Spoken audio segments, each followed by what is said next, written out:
Atenção nesse vídeo aqui, porque o rubro-negro e jornalista Mauro César voltou a falar do Vasco, desta vez na Jovem Pan, e você vai ouvir. Ele que já tinha falado sobre a relação do Vasco com a 777 em uma entrevista exclusiva que eu fiz com ele no estádio de Wembley, e eu vou recuperar o trecho neste vídeo também.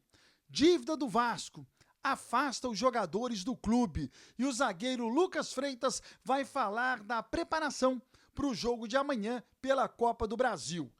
Beleza pura, povão vascaíno, que bom ter você de volta aqui no meu canal, que a cada dia cresce graças ao seu like. Deixe o seu joinha aí, se inscreva no canal, ative as notificações. Juntos, vamos chegar à marca dos 80 mil. Eu vou rodar a vinheta e na volta, só dá Vasco!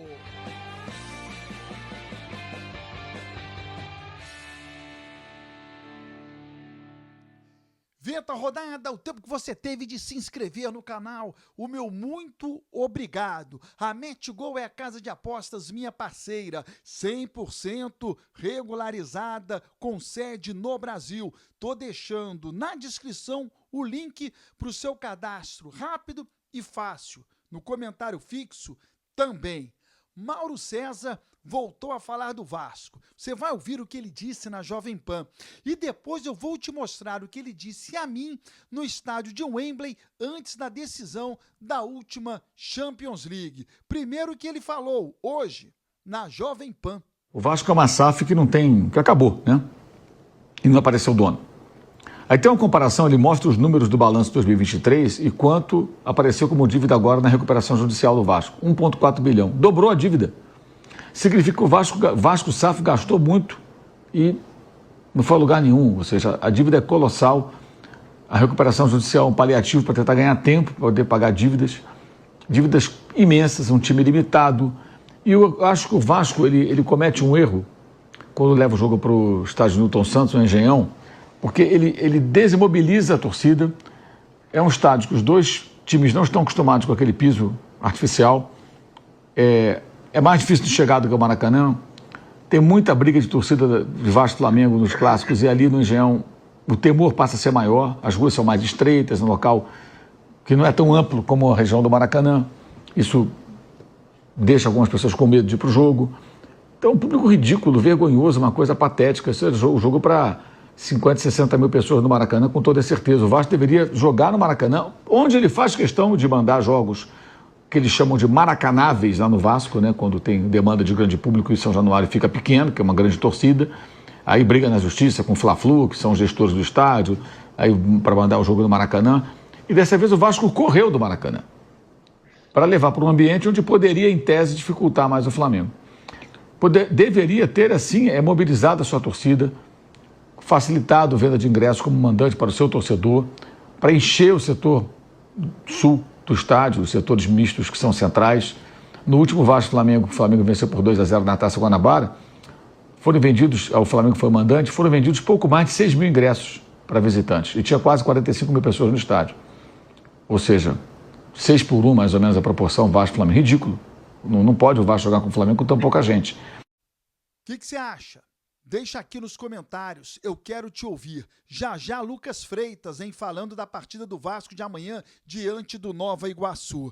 A final da Champions, última, foi no estádio de Wembley, em Londres. Eu fui lá acompanhar e fiz, na oportunidade, uma entrevista com o Mauro César. Estou destacando aqui o trecho dele falando naquela oportunidade sobre a relação do Vasco com a 777. Ô Barão, obrigado aí pelo convite para trocar ideia com o pessoal aí, com os torcedores do Vasco. Um abraço a todos. Assim, acabar bem não vai, né?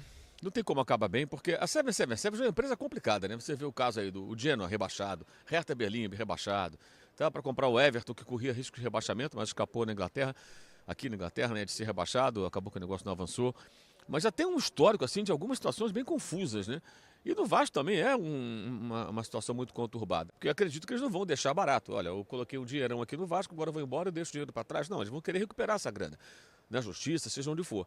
Então acho que vai ser uma longa batalha na justiça, a não ser que apareça um investidor que ofereça a eles uma quantia de dinheiro que os convença a vender os 70%, né, que eles têm, os 30% são do clube, né, do Vasco da Gama. É para o Vasco seguir, quem sabe, tendo uma outra parceria, né? Um novo gestor, um novo proprietário aí do seu futebol, né? Porque na prática acaba sendo o dono, né? Ele tem 70% das ações, mas é uma relação muito complicada, conturbada, e que eu acho que aí tem uma questão que eu falo muito sobre isso, Bara, que é o seguinte: o pessoal no Brasil, toda vez que surge a ideia da SAF, desde que surgiram as SAFs no Brasil, associa muito a histórias bem-sucedidas. Aqui na Inglaterra você tem o Chelsea. O Chelsea era um clube médio, de momentos de grande. Virou um clube 2 vezes campeão europeu, campeão inglês, ganha títulos. É um dos grandes hoje aqui da Inglaterra e da Europa. Porque o dono investiu muito dinheiro durante muito tempo. E venderam agora para um outro grupo que continua colocando muita grana. É um time muito jovem, mas é um time com muito investimento. Mas tem várias histórias que não são Chelsea, não são Manchester City, de clubes que foram comprados por caras que não fizeram boa gestão ou que não colocaram tanto dinheiro.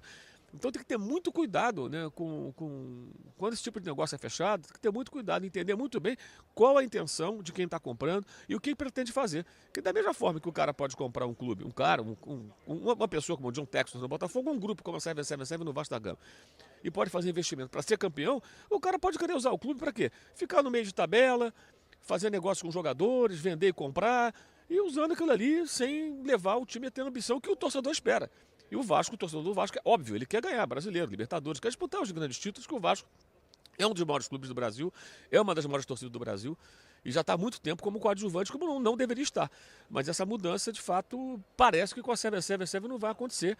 Eu acho que o Vasco tem que torcer para surgir alguém com uma outra postura, com uma outra forma de pensar.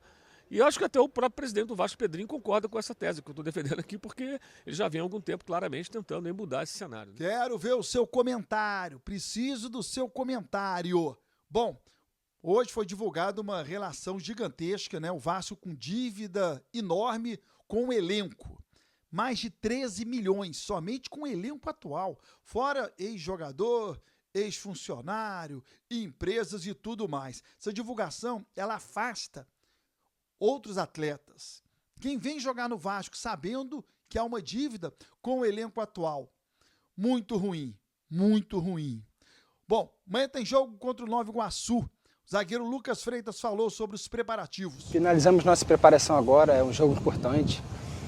Focado já, mudamos a chave, Copa do Brasil, a gente sabe que é jogo decisivo, é um jogo só, então vamos, como falei, terminamos nossa preparação, fizemos nosso trabalho e, se Deus quiser, amanhã a gente vai classificar. Jogo importante, o Vasco precisa vencer para avançar na Copa do Brasil. Em caso de empate, o jogo será definido nos pênaltis. Deixe o seu like, se inscreva no canal, ative as notificações, também é muito importante. Até o próximo vídeo.